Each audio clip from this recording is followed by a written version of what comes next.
Welcome to wishful ಅಡುಗೆ ಮನೆ. ನೋಡಿ ಇವತ್ತಿಲ್ಲಿ ಟೊಮೆಟೊನ ತಗೊಂಡಿರೋದು. ಇವತ್ತೇನು ಮಾಡೋದು ಅಷ್ಟೇ ಟೊಮೆಟೊಯಿಂದ ಒಂದು ಹೊಸ ರೆಸಿಪಿ ಮಾಡೋಣ. ತುಂಬ ಡಿಫ್ರೆಂಟಾಗಿ ಮಾಡೋಣ. ಎಲ್ಲದಕ್ಕೂ ಸೆಟ್ ಆಗಬೇಕು ಆ ಥರ. ಯಾಕಂದರೆ ರಸಮು, ಗೊಜ್ಜು ಎಲ್ಲ ತಿಂದಿರ್ತೀವಿ, ಪಲ್ಯ, ಸಾಂಬಾರು ಎಲ್ಲ ತಿಂದು ಬೇಜಾರಾಗಿರುತ್ತೆ. ಸೊ ಹಾಗಾಗಿ ಇವತ್ತು ನಾವು ಟೊಮೆಟೊದು ಒಂದು ಹೊಸ ರೆಸಿಪಿ, ಯುನೀಕ್ ರೆಸಿಪಿ, ದಿಢೀರಂತ ಆಗೋವಂಥ ರೆಸಿಪಿ, ಮಕ್ಕಳಿಗೆ ಲಂಚ್ ಬಾಕ್ಸಿಗೂ ಈಸಿಯಾಗಿ ಆಗೋವಂಥ ರೆಸಿಪಿನ ಇವತ್ತು ನಾವು ಟ್ರೈ ಮಾಡೋಣ. ಸೊ ನಿಮಗೆ ಈ ರೆಸಿಪಿ ಹೇಗೆ ಅನಿಸುತ್ತೆ ಅಂತ ನೀವು ಲಾಸ್ಟಲ್ಲಿ ನೋಡಿಬಿಟ್ಟು ಕಮೆಂಟ್ ಹಾಕಿ. ಸೊ ಇವಾಗ ನೋಡಿ ಟೊಮೆಟೊನ ನಾನು ಒಂದರಲ್ಲಿ 2 ಭಾಗದ ಥರ ಈ ಥರ ಕಟ್ ಮಾಡ್ಕೊಂಡಿದ್ದೀನಿ. ಇವಾಗ ಇದು ಕಟ್ ಮಾಡ್ಕೊಂಡಿರೋ ಟೊಮೆಟೊನ ನಾವು ನೆಕ್ಸ್ಟ್ ಏನು ಮಾಡೋದು ಅಂತ ನೋಡೋಣ ಬನ್ನಿ. ಮೊದಲಿಗೆ ಪ್ಯಾನ್ ತಗೊಂಡಿದ್ದೀವಿ. 2 ಸ್ಪೂನ್ ಆಗೋಷ್ಟು ಎಣ್ಣೆನ ಹಾಕ್ಕೊಳ್ತಾ ಇದ್ದೀವಿ. ಎಣ್ಣೆ ಹಾಕಿದ ನಂತರ ಎಣ್ಣೆನ ಎಲ್ಲ ಕಡೆ ಒಂದು ಸ್ವಲ್ಪ ಸ್ಪ್ರೆಡ್ ಮಾಡ್ಕೊಳ್ಳಿ. ಫ್ಲೇಮನ್ನು ಇವಾಗ ಲೋ ಅಲ್ಲಿ ಇಟ್ಕೊಳ್ಳೋಣ. ಫ್ಲೇಮನ್ನು ಲೋ ಅಲ್ಲಿ ಇಟ್ಕೊಂಡು ನಾವು ಕಟ್ ಮಾಡ್ಕೊಂಡಿರುವಂಥ ಟೊಮೆಟೊನ ಇದ್ರ ಒಳಗಡೆ ಇಟ್ಕೊಳ್ಳೋಣ. ಈ ಥರ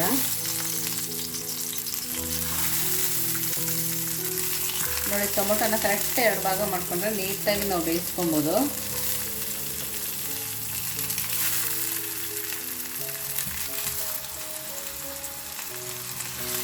ನೋಡಿ ಈ ಥರ ಎಲ್ಲ ಕಡೆ ಟೊಮೆಟೊನ ಇಟ್ಕೊಳ್ಳಿ. ನಿಮ್ಮ ಪ್ಯಾನಲ್ಲಿ ಎಷ್ಟು ಇರಿಸುತ್ತೆ ಅಷ್ಟು ಇಟ್ಕೊಳ್ಳಿ. ನೋಡಿ ಎಲ್ಲ ಟೊಮೆಟೊ ಇಟ್ಕೊಂಡ ನಂತರ ಇವಾಗ ಇದ್ರ ಮಧ್ಯದಲ್ಲಿ ನಾವು ಸುಲಿದಿರೋಂಥ ಬೆಳ್ಳುಳ್ಳಿನ ಇಟ್ಕೊಳ್ಳೋಣ. ಟೊಮೊಟೊ ಮಧ್ಯದಲ್ಲಿ ಸ್ವಲ್ಪ ಸ್ವಲ್ಪ ಜಾಗ ಇರುತ್ತಲ್ಲ, ಅಲ್ಲಿ ಹಾಕೊಬೇಕಲ್ವ? ಹೌದು, ಕೆಳಗಡೆನೆ ಹಾಕ್ಕೊಳ್ಳಿ. ಯಾಕಂದರೆ ಇದೊಂದು ಸ್ವಲ್ಪ ರೋಸ್ಟ್ ಆಗಬೇಕು. ನೀವು ಬೆಳ್ಳುಳ್ಳಿ ತಿನ್ನಲ್ಲ ಅಂದರೆ ಸ್ಕಿಪ್ ಮಾಡಿ. ಇವಾಗ ಇದ್ರ ಮೇಲ್ಗಡೆ ಒಂದು ಸ್ವಲ್ಪ ಉಪ್ಪನ್ನು ಉದುರಿಸ್ಕೊಳ್ಳೋಣ. ಉಪ್ಪನ್ನು ಉದುರಿಸಿ ಇದ್ರ ಮೇಲ್ಗಡೆ ಲಿಡ್ಡನ್ನು ಇಟ್ಬಿಟ್ಟು ಲೋ ಟು ಮೀಡಿಯಮ್ ಫ್ಲೇಮಲ್ಲಿ ಇದೊಂದು 2 ನಿಮಿಷ ನಾವು ಸ್ಟೀಮ್ ಮಾಡ್ಕೊಳ್ಳೋಣ. ನೋಡಿ 2 ನಿಮಿಷ ಆಗಿದೆ. ಇವಾಗ ತೆಗೆದು ನೋಡೋಣ. ಇವಾಗ ಇದನ್ನು ನಾವು ಮತ್ತೆ ಇನ್ನೊಂದು ಸೈಡೂ ಚೆನ್ನಾಗಿ ಇದನ್ನು ಸ್ಟೀಮ್ ಮಾಡ್ಕೊಳ್ಳೋಣ. ನೋಡಿ 2 ಸೈಡು ತಿರುಗಿಸಿ ಬೇಯಿಸ್ಕೊಬೇಕು. ಹೌದು, ಎಷ್ಟು ಚೆನ್ನಾಗಿ ರೋಸ್ಟ್ ಆಗಿದೆ ಅಂದರೆ, ಈ ರೋಸ್ಟ್ ಆಗಿದ್ರೆ ಮಾತ್ರ ಇದಕ್ಕೆ ಅಷ್ಟು ಪರ್ಫೆಕ್ಟಾಗಿ ಮತ್ತು ಚೆನ್ನಾಗಿ ಫ್ಲೇವರ್ ಕೊಡುತ್ತೆ.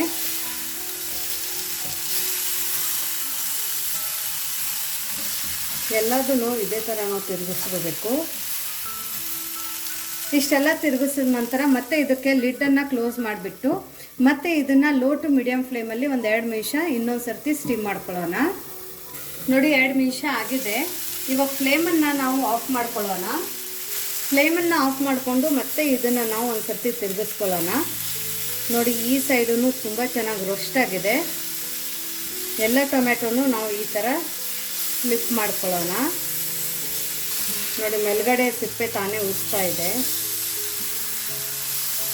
ನೋಡಿ ಅದಾಗಿ ಎಷ್ಟು ನೀಟಾಗಿ ಬಿಡಿಸ್ಕೊಂಡ್ಬರ್ತೇವೆ.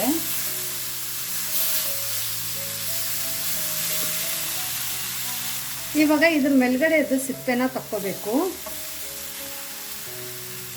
ನೋಡಿ ಬರೀ ಟೊಮೆಟೊ ಸಿಪ್ಪೆ ಮಾತ್ರ ನಾವು ತಕ್ಕೋಬೇಕು. ಎಲ್ಲ ಟೊಮೆಟೊ ಸಿಪ್ಪೆನೂ ತಕೊಂಡು ಬರೋಣ. ನೋಡಿ ಎಲ್ಲ ಸಿಪ್ಪೆನೂ ತಗೊಂಡಿರೋದು. ಇವಾಗ ಇದನ್ನು ನಾವು ಒಂದು ಬೌಲಿಗೆ ಹಾಕೊಳ್ಳೋಣ.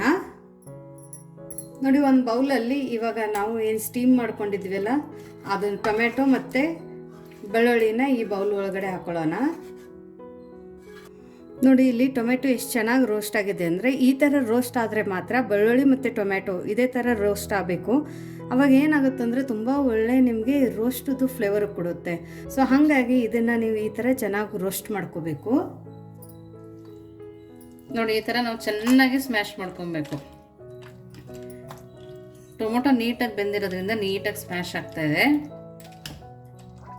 ಇದನ್ನು ಮಿಕ್ಸಿಗೆ ಹಾಕೋಬೇಡಿ, ಆ ಫ್ಲೇವರು ಮತ್ತು ಆ ರುಚಿ ಬರಲ್ಲ.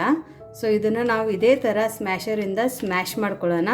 ಸ್ಮ್ಯಾಶರ್ ಇಲ್ಲ ಅಂದ್ರೂ ನಾವು ಮಜ್ಜಿಗೆ ಕಡಿಯೋದಿರುತ್ತಲ್ಲ, ಅದರಿಂದ ಕೂಡ ನಾವು ಇದನ್ನು ನೀಟಾಗಿ ಬಿಸಿನಲ್ಲೇ ಮಾಡ್ಕೊಬೇಕಲ್ವಾ? ಹೌದು, ಬಿಸಿನಲ್ಲಿನೇ ಮಾಡ್ಕೊಳ್ಳಿ, ಯಾಕಂದರೆ ಈಸಿ ಆಗುತ್ತೆ.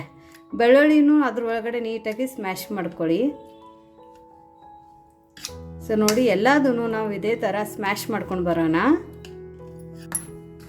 ನೋಡಿ ಈ ಥರ ಸ್ಮ್ಯಾಶ್ ಮಾಡ್ಕೊಂಬರ್ಬೇಕು ನಾವು. ನೋಡಿ ಎಲ್ಲ ನೀಟಾಗಿ ಸ್ಮ್ಯಾಶ್ ಆಗಿದೆಯಲ್ಲ, ಈ ಥರ ಸ್ಮ್ಯಾಶ್ ಮಾಡ್ಕೊಂಬಂದಿದ್ದೀನಿ. ನೆಕ್ಸ್ಟ್ ಏನು ಮಾಡೋದು ಅಂತ ನೋಡೋಣ ಬನ್ನಿ. ನೋಡಿ ಇದ್ರ ಒಳಗಡೆ ಇವಾಗ ಸ್ಪೈಸಸನ್ನು ಹಾಕ್ಕೊಳ್ಳೋಣ. ಇಲ್ಲಿ ಒಂದು ಸ್ವಲ್ಪ ನಾವು ಗರಂ ಮಸಾಲಾನ ಹಾಕ್ಕೊಳ್ಳೋಣ, 1/4 ಸ್ಪೂನಷ್ಟು. ಆಮೇಲೆ 1/4 ಸ್ಪೂನಷ್ಟು ಇಲ್ಲಿ ಧನಿಯಾ ಪೌಡರನ್ನು ಹಾಕ್ಕೊಳ್ಳೋಣ. ನೀವು ಗರಂ ಮಸಾಲ ಬೇಡ ಅಂದರೆ ಇಲ್ಲಿ ಜೀರಿಗೆ ಪುಡಿನೂ ಸಹ ನೀವು ಇಲ್ಲಿ ಹಾಕ್ಕೋಬೋದು. ಇದಕ್ಕೇ ಒಂದು ಸ್ವಲ್ಪ ನಾವು ಚಿಲ್ಲಿ ಫ್ಲೇಕ್ಸನ್ನು ಹಾಕ್ಕೊಳ್ಳೋಣ.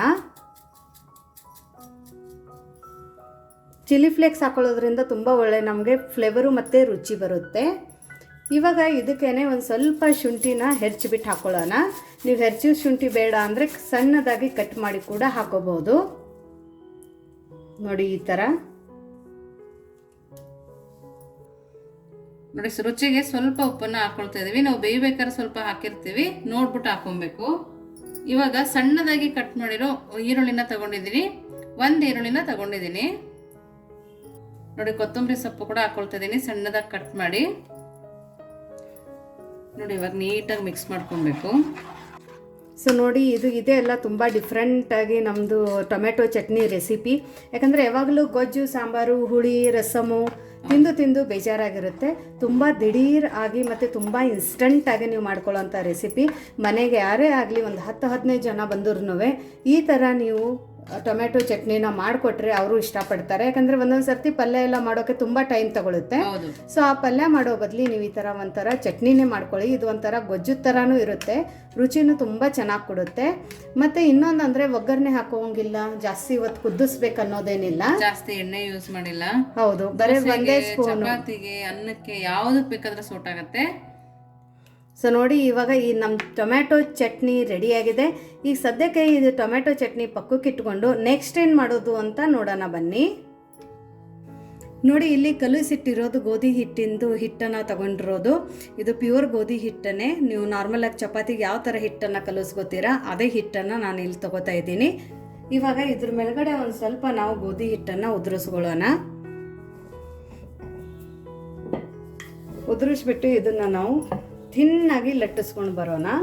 ತುಂಬ ದಪ್ಪ ಇರಬಾರ್ದು, ತಿಳುವಾಗಿನೇ ಲಟ್ಟಿಸ್ಕೋಬೇಕು. ತುಂಬ ತೆಳು ಇರಬೇಕಾ? ಹೌದು, ತುಂಬ ತಿಳುವಾಗಿ ಲಟ್ಟಿಸ್ಕೊಂಡು ಬರೋಣ. ಸೊ ನೋಡಿ ಇಷ್ಟು ದೊಡ್ಡದಾಗಿ ಇಷ್ಟು ಥಿನ್ನಾಗಿ ಲಟ್ಟಿಸ್ಕೊಂಡು ಬಂದಿರೋದು. ತುಂಬ ದಪ್ಪ ಇರಬಾರ್ದು, ಇಷ್ಟೇ ಥಿನ್ನಾಗಿರಬೇಕು. ಇವಾಗ ಇದ್ರ ಮೇಲ್ಗಡೆ ನಾವು 1 ಸ್ಪೂನಷ್ಟು ಎಣ್ಣೆನ ಹಾಕೊಳ್ಳೋಣ. ಎಣ್ಣೆನ ಹಾಕ್ಕೊಂಡು ಇದು ಎಣ್ಣೆನ ನೀಟಾಗಿ ಸ್ಪ್ರೆಡ್ ಮಾಡ್ಕೊಳ್ಳೋಣ ಈ ಥರ. ಆಮೇಲೆ ಇದ್ರ ಮೇಲ್ಗಡೆ ಒಂದು ಸ್ವಲ್ಪ ಗೋಧಿ ಹಿಟ್ಟನ್ನು ಉದುರಿಸ್ಕೊಳ್ಳೋಣ. ನೋಡಿ ಇವಾಗ ಎಲ್ಲ ಹಾಕೊಂಡ ನಂತರ ಇದನ್ನು ನಾವು ಈ ಥರ ಕಟ್ ಮಾಡ್ಕೊಳ್ಳೋಣ. ತುಂಬ ದಪ್ಪ ಮಾಡ್ಕೋಬೇಡಿ, ಇಷ್ಟಿದ್ರೆ ಸಾಕು.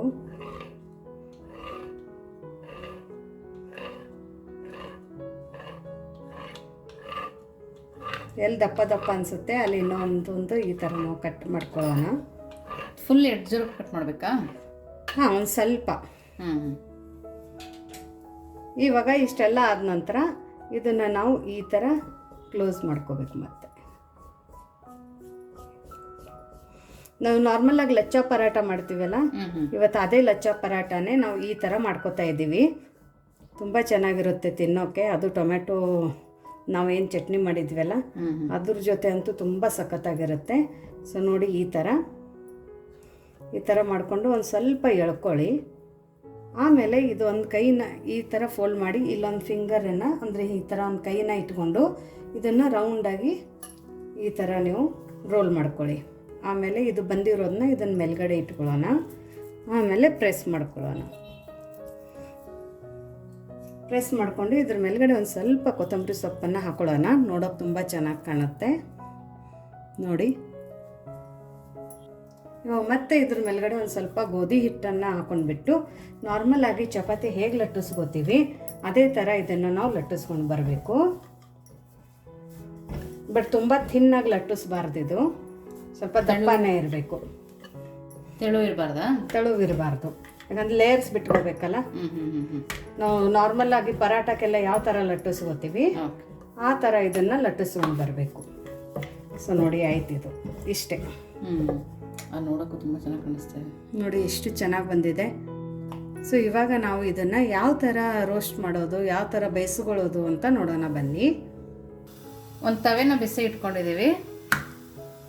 ಇವಾಗ ನಾವು ಮಾಡ್ಕೊಂಡಿರೋಂಥ ಲಚ್ಚಾ ಪರಾಟನ ಹೈ ಫ್ಲೇಮಲ್ಲಿ ನಾವು ಇದನ್ನು ಬೇಯಿಸ್ಕೋಬೇಕು. ಫ್ಲೇಮನ್ನು ಮಾತ್ರ ಹೈಯಲ್ಲಿನೇ ಇಟ್ಕೊಳ್ಳಿ. ಇದ್ರ ಮೇಲ್ಗಡೆದು ಒಂದು ಸ್ವಲ್ಪ ಕಲರ್ ಚೇಂಜ್ ಆಗೋ ತನಕ ನಾವು ಹೀಗೆ ಬಿಟ್ಬಿಡ್ಬೇಕು. ಎಣ್ಣೆನ ಹಾಕ್ಬಾರ್ದು ಅವಾಗ. ಹೌದು. ಸೊ ನೋಡಿ, ಇದು ಮೇಲ್ಗಡೆದು ಇವಾಗ ಕಲರ್ ಚೇಂಜ್ ಆಗಿದೆಯಲ್ಲ, ಇವಾಗ ನಾವು ಇದ್ರ ಮೇಲ್ಗಡೆ ಒಂದು ಸ್ವಲ್ಪ ಎಣ್ಣೆನ ಹಾಕೊಳ್ಳೋಣ. ನೀವು ಬೇಕಂದರೆ ತುಪ್ಪ ಅಥವಾ ಬೆಣ್ಣೆನೂ ಕೂಡ ಹಾಕೋಬೋದು. ಎಣ್ಣೆ ಹಾಕಿದ ತಕ್ಷಣ ನಾವು ಇದನ್ನು ಟರ್ನ್ ಮಾಡ್ಕೊಳ್ಳೋಣ. ಸೊ ಬರೀ ಗೋಧಿ ಹಿಟ್ಟಲ್ಲಿನೂ ಕೂಡ ನಾವು ಲಚ್ಚಾ ಪರಾಟನ ಈ ಥರ ಮಾಡ್ಕೋಬೋದು. ಇವಾಗ ಇದ್ರ ಮೇಲ್ಗಡೆನೂ ಕೂಡ ಒಂದು ಸ್ವಲ್ಪ ಎಣ್ಣೆನ ಹಾಕೊಳ್ಳೋಣ. ಯಾಕಂದರೆ ನಾನು ಆಮೇಲೆ ತಂದೂರಿ ರೋಟಿ ಮೈದಾದು ತಿನ್ನೋದಕ್ಕಿಂತ ನಾವು ಈ ಥರ ಮನೆಯಲ್ಲಿ ಗೋಧಿ ಹಿಟ್ಟಿಂದು ಈ ಥರ ಒಂದು ಪರಾಟನ, ಲಚ್ಚಾ ಪರಾಟನ ಮಾಡ್ಕೊಂಡು ತಿನ್ಬೋದು. ಯೂಶ್ವಲಿ ಮಕ್ಕಳಿಗೆ ನೀವು ಬಾಕ್ಸಿಗೂ ಕೂಡ ನೀವು ಮನೇಲಿ ಯಾವುದೇ ಪಲ್ಯನೂ ಮಾಡಿದ್ರು ನಾರ್ಮಲ್ ಚಪಾತಿ ಅಂದರೆ ಇವತ್ತೂ ಚಪಾತಿ ಅಂತ ಮಕ್ಕಳು ಬಾಕ್ಸಿಗೆ ಒಯ್ಯೋಕ್ಕೆ ಬೇಜಾರು ಮಾಡ್ಕೋತಾರೆ. ಸೊ ಅದೇ ಚಪಾತಿ ಹಿಟ್ಟಿಂದನೂ ನಾವು ಈ ಥರ ಒಂದು ಡಿಫ್ರೆಂಟ್ ರೆಸಿಪಿನ ಮಕ್ಕಳಿಗೆ ಮಾಡಿಕೊಡ್ಬೋದು. ಸೊ ನೋಡಿ, ಇದನ್ನು ಮತ್ತೆ ಟರ್ನ್ ಮಾಡ್ಕೊಳ್ಳೋಣ. ಇಲ್ಲಿ ಕಾಣಿಸ್ತಾ ಇರ್ಬೇಕು ನಿಮ್ಮ ಲೇಯರ್ಸ್ ಎಷ್ಟು ಚೆನ್ನಾಗಿ ಬಂದಿದೆ ನೋಡಿ. ನೋಡಿ ನೋಡಿ ಪದರವಾಗಿ ಎಷ್ಟು ಚೆನ್ನಾಗಿ ಕಾಣಿಸ್ತಾ ಇದೆ ನೋಡಿ. ಸೊ ನೋಡಿ, ಒಂದು ಸ್ವಲ್ಪ ಸ್ಪ್ಯಾಟುಲಾಯಿಂದ ಈ ಥರ ಪ್ರೆಸ್ ಮಾಡ್ತಾ ಮಾಡ್ತಾ ಇದನ್ನು ನಾವು ಬೇಯಿಸ್ಬೇಕು. ನೋಡಿ ಮೇಲ್ಗಡೆನೂ ಲೇಯರ್ ಎಷ್ಟು ಚೆನ್ನಾಗಿ ಬರ್ತಾ ಇದೆ. ಇಲ್ಲಿ ಕೂಡ ಲೇಯರ್ ಬಿಚ್ಚಿದೆ ನೋಡಿ, ಎಷ್ಟು ಚೆನ್ನಾಗಿ ಓಪನ್ ಆಗ್ತಾ ಇದೆ. ಜಾಸ್ತಿ ಎಣ್ಣೆನೂ ಬೇಕಾಗಿಲ್ಲ. ಇವಾಗ ಈ ಕಲರ್ ಪರ್ಫೆಕ್ಟಾಗಿದೆ. ಇದನ್ನು ನಾವು ಇವಾಗ ತಕ್ಕೊಳ್ಳೋಣ. ಇವಾಗ ಟೊಮೆಟೊ ಚಟ್ನಿ ರೆಡಿ ಇದೆ, ಲಚ್ಚಾ ಪರಾಟ ರೆಡಿ ಇದೆ. ಹೇಗಾಗಿದೆ ಅಂತ ನೋಡೋಣ ಬನ್ನಿ. ನೋಡಿ, ಬಿಸಿ ಬಿಸಿ ಲಚ್ಚಾ ಪರಾಟ. ಇದನ್ನು ನಾವು ಒಂದು ಸ್ವಲ್ಪ ಕೈಯಿಂದ ಈ ಥರ ಮುರ್ಕೊಳ್ಳೋಣ. ಸೊ ನೋಡಿ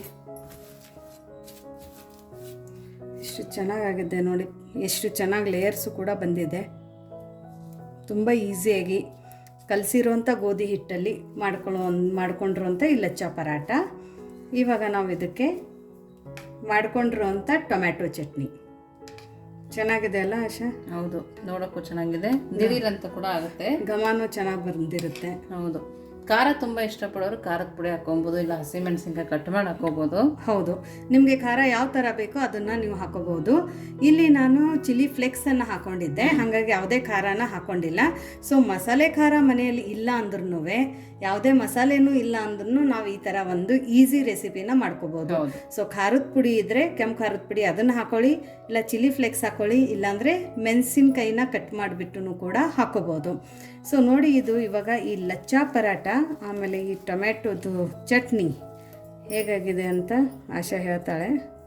ನೋಡಿ ಲೇಯರ್ ಎಷ್ಟು ಚೆನ್ನಾಗಿ ಬಂದಿದೆ ನೋಡಿ ಆಶಾ.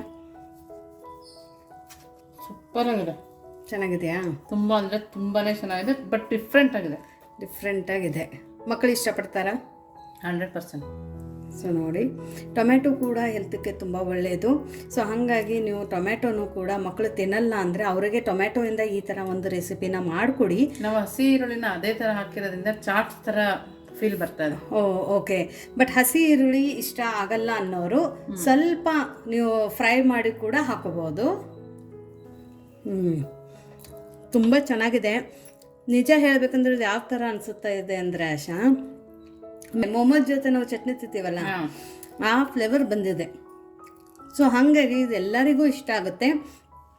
ಇವತ್ತಿನ ಈ ಲಚ್ಚಾ ಪರಾಟ ಮತ್ತು ಟೊಮ್ಯಾಟೊ ಚಟ್ನಿ ರೆಸಿಪಿ ಡಿಫ್ರೆಂಟಾಗಿ ಮಾಡಿರುವಂಥ ಟೊಮೆಟೊ ಚಟ್ನಿ ರೆಸಿಪಿ, ಒಗ್ಗರಣೆ ಇಲ್ಲದೆ, ಆಮೇಲೆ ಲಚ್ಚಾ ಪರಾಟಕ್ಕೆ ಯಾವುದೇ ಪ್ರಿಪ್ರೇಷನ್ ಇಲ್ಲದೆ ಈಸಿಯಾಗಿ ನಾವು ಲಚ್ಚಾ ಪರಾಟ ಮತ್ತು ಟೊಮೆಟೊ ಚಟ್ನಿನ ಯಾವ ಥರ ಮಾಡಿದ್ದೀವಿ ಅಂತ ನೋಡಿದ್ರಲ್ಲ.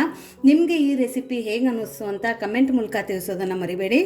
ಇನ್ನೂ ನಮ್ಮ ಚಾನಲ್ನ ಲೈಕ್ ಮಾಡಿಲ್ಲ ಅಂದರೆ ಲೈಕ್ ಮಾಡಿ, ಶೇರ್ ಮಾಡಿ, ಸಬ್ಸ್ಕ್ರೈಬ್ ಮಾಡಿ. ವಿಶ್ಫುಲ್ ಅಡುಗೆ ಮನೆಗೆ ಥ್ಯಾಂಕ್ ಯು.